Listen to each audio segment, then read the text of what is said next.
There are places on this earth where the silence is not an absence, but a presence. Heavy, ancient, and impossibly patient. High in the remote peaks of Turkey's Taurus mountains, the wind carries the scent of wild thyme and the distant memory of empire. Here, at an altitude of nearly 1,700 meters, nature guards a secret so complete it defies the usual decay of centuries. The city did not simply fall into ruin. It was abandoned to the cold at the height of its splendor, as if its inhabitants had walked out that very morning. You might imagine the echo of a closing door, a final footstep on cobblestone, and then nothing but the slow, relentless work of winter snow. This is Sagalassos, a Roman city so perfectly preserved that it has been called a moment of classical life frozen in stone. Unlike the grand capitals consumed by medieval quarrying or modern sprawl, Sagalassos was granted the terrible mercy of being forgotten. The jagged mountain peaks became its guardians, and deep drifts of snow became the shroud that kept time itself at bay. For over a millennium, it slept untouched, its marketplaces silent, its fountains dry, its theater waiting for an audience that would never return. We tell ourselves that history is a solved puzzle until we stand at the edge of this silence and realize how much of the ancient soul we have yet to comprehend. What remains is a breathtaking enigma, a city of immaculate white marble and towering colonnades, perched where no logical metropolis should ever have thrived. To walk through its ghostly streets today is to trespass on a dreamscape still trembling with the fading vibration of a lost world. The mystery is not merely in its preservation, but in the profound question that its embers leaves smoldering in the mind. What chain of events could stop a metropolis so abruptly, and what invisible wounds brought a flourishing civilization here to its knees? The story of Sagalassos is a journey into the labyrinth of time, a quest to decode the silence of a city that refused to crumble. Long before the Roman eagles ever cast their shadow over Anatolia, the slopes of this mountain were already sacred ground. Local Pisidian tribes built their first hilltop citadels here, defying the ambitions of Persian kings and the marching columns of Alexander the Great. These were warrior people of the highlands, hardened by thin air and isolation, yet profoundly sophisticated in their art and governance.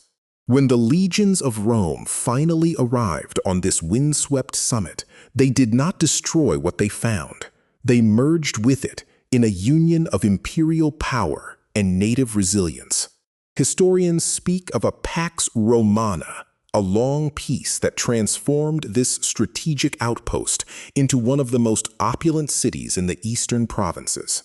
Under the reign of Hadrian and Marcus Aurelius, Sagalassos exploded into a gleaming monument to wealth, water, and ambition.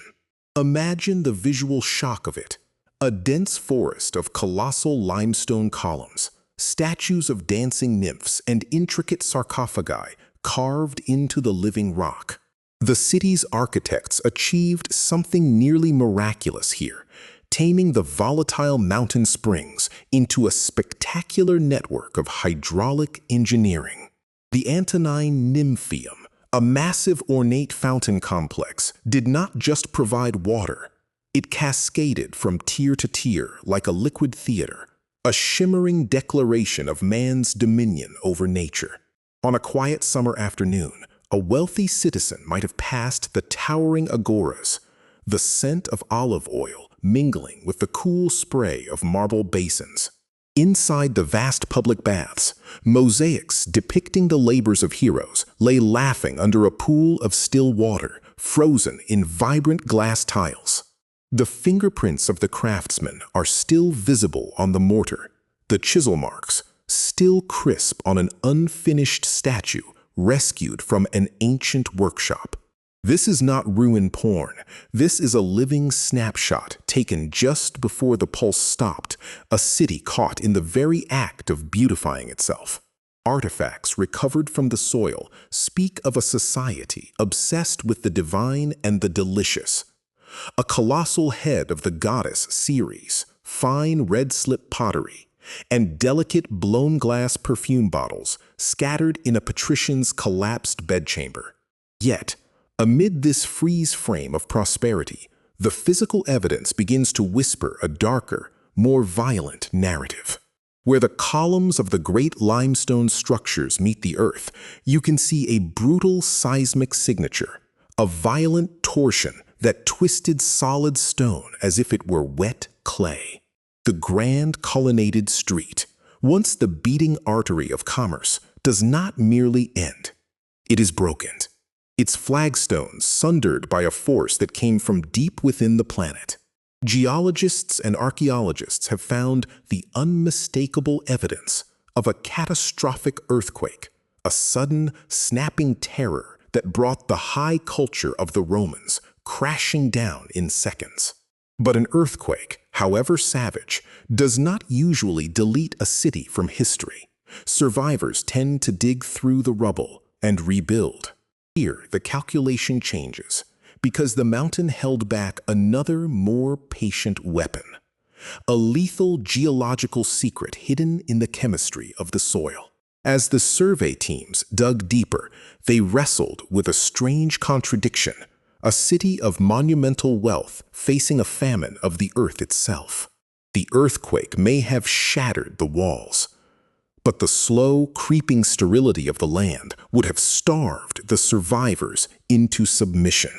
Over time, the surrounding slopes suffered severe erosion and overgrazing, turning the fertile highlands into a barren, unforgiving crust. Even the genius of Roman water systems could not refill the emptied granaries or bring back the trade routes that had vanished. The stone witness stands invincible, but the human fabric that gave it life was ripped apart at the seams. Where the physical evidence falters and the stratigraphy falls silent, the labyrinth of interpretation begins to swallow the rational mind. Some theorists suggest a single multi-phase disaster, a tragic domino effect where the shaking ground triggered a devastating landslide or a sudden shift in the water table. They paint a picture of choking dust clouds, shattered aqueducts, and a desperate population realizing that the mountain had turned against them. Yet, a darker hypothesis has emerged from the meticulous study of the household altars and the cooking hearths. There is a theory that the final blow was not a storm of rock, but a quiet epidemic of despair. Perhaps a plague swept through the weakened population, a merciless pathogen that walked silently up the mountain passes, claiming the rescuers who remained. Local whispers have long held that the spot is cursed, that the classical gods abandoned their temples long before the final stone fell. Imagine the psychological weight of standing in a ruined city where the statues of Zeus and Apollo lay decapitated at your feet, grim omens in a dying sky. Rational history struggles to account for the total abandonment of such a sublime location without invoking a crisis of faith so profound it erased the will to rebuild. The debate crackles between the catastrophic and the systemic. Was it a single sharp scream of geological violence, or a slow, agonizing spiral into poverty and plague? Looking at the grand theater, where the carefully cut limestone benches still await a performance, you sense that the truth is a ghost with many faces. The architecture of the city itself becomes a paradox, for it speaks of a society obsessed with permanence, yet standing on the most fragile of crusts. The red and white marble walls of the library once held the wisdom of the known world.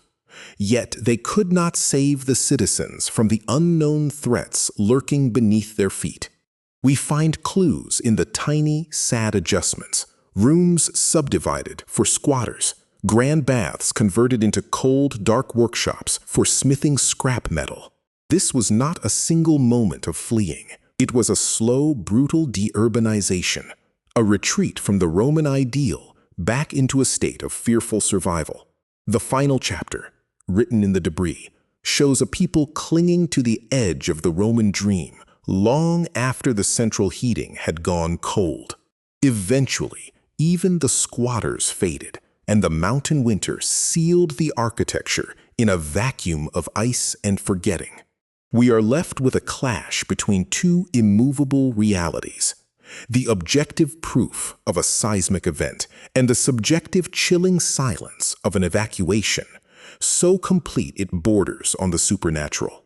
It is as if the mountain decided to keep the city for itself, a specimen jar of classical perfection preserved by the very isolation that killed it. The earth does not merely swallow, it sometimes curates, selecting what to hide and what to reveal to a distant, bewildered future. From a distance, the white marble columns of Sagalassos look like scattered bones bleaching in the high-altitude sun, a skeleton of glory. We must ask, is a city truly preserved if its soul, the vibrant, messy pulse of human life, evaporated into the thin mountain air without a trace? The walls stand, but they are silent witnesses to a crime scene where the perpetrator is time itself.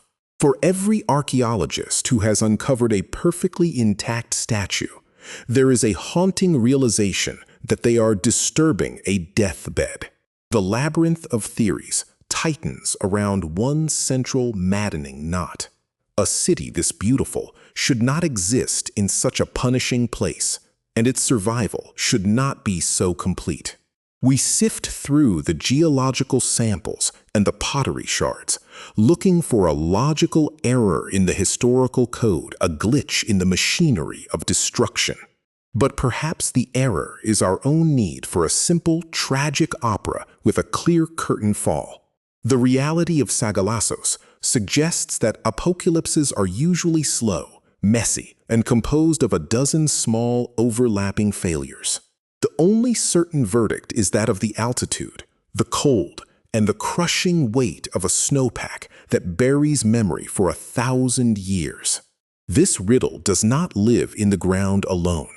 It grows in the minds of those who seek to unlock it, the obsessed humans who have dedicated their lives to this celestial ruin. For the modern excavators, it is a labor of psychological extremes.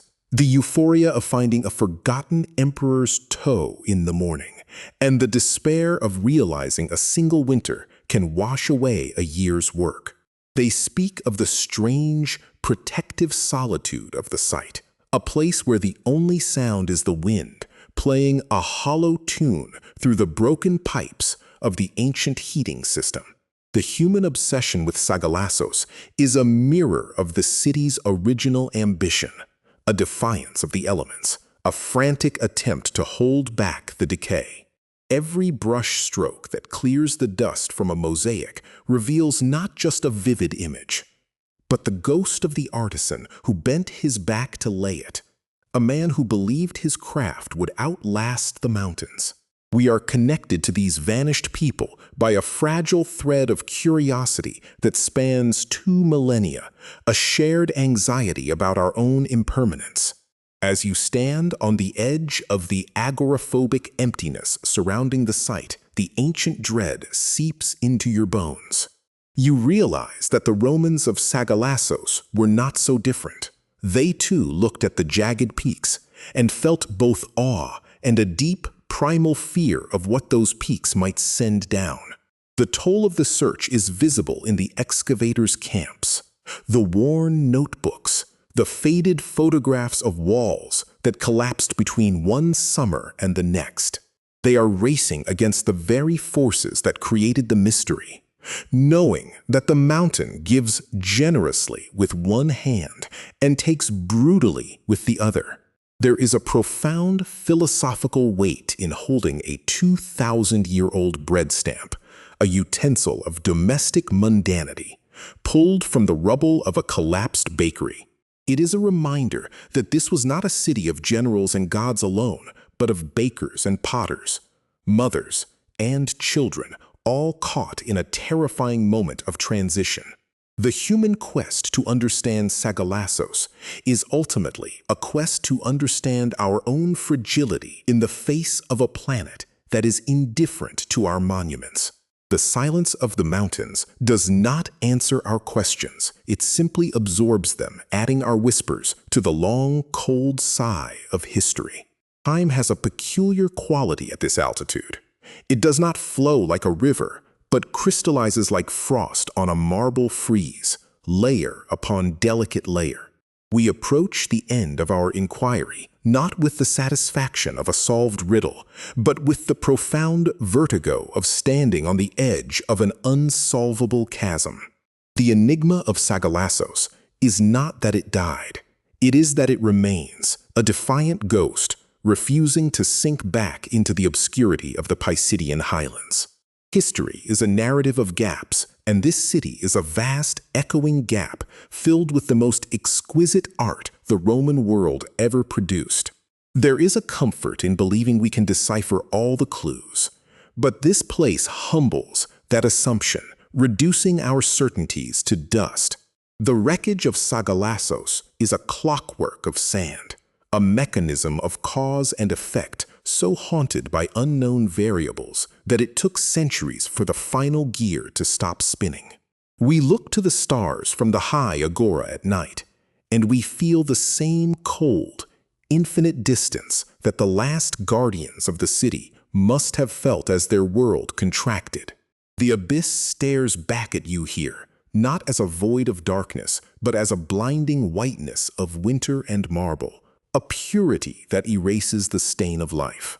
What endures is a testament to our species' desperate need to build, to carve beauty out of chaos, even on a knife edge of catastrophic risk. The ultimate mystery is not the how of the destruction, but the why of the abandonment. The breaking of the human spirit that turned a paradise of water and stone into a no-man's land. We cannot summon the last inhabitants from the shadows to answer for their flight. We can only measure the pulse of the earthquake and the silence of the grain.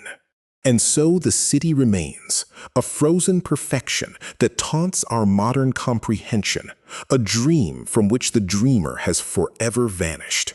As the mountain mist rolls in to reclaim the colonnaded streets once again, the boundary between the ancient world and our own becomes terrifyingly thin.